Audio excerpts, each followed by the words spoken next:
এক বাবা তার ছেলেকে বললেন, আগে নতুন বউকে গরুর গাড়ি নয় পালকিতে করে আনা হতো। জানিস কেন? যাতে সবাই বুঝে নেয় একজন রাজরানীকে আনা হচ্ছে, সাধারণ কাউকে নয়। পালকি থেকে নামার পরেও সে যেন সারা জীবন এই সম্মানেই থাকে, এটা তোর দায়িত্ব। তুই জানিস নতুন বউ পালকিতে উঠে কি করে? সে কাঁদে। কার জন্য কাঁদে? শুধু ফেলে আসা মা বাবার জন্য না, সে কাঁদে অজানা ভবিষ্যতের ভয়ে। তোর কাজ হলো এই কান্নাই তার জীবনের শেষ কান্না হয় সেটা নিশ্চিত করা। এরপর সে কাঁদবে মাত্র দুইবার, একবার মা হওয়ার আনন্দে, আরেকবার তুই মারা গেলে তোর শোকে। মাঝখানে যত দুঃখ আসবে তুই হবি তার চোখের অশ্রু মোছা হাত। জানিস বউ সবচেয়ে বেশি কষ্ট পায় কিসে? স্বামীর খারাপ ব্যবহারে। আমি খুব রাগী, তবু কখনো তোর মায়ের সঙ্গে উঁচু গলায় কথা বলিনি।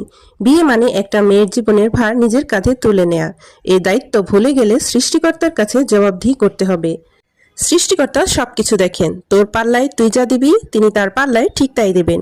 বিয়ে মানে শুধু দুজন মানুষের বন্ধন নয়, এটা একে অপরের চোখের জল মুছে ফেলার চুক্তি।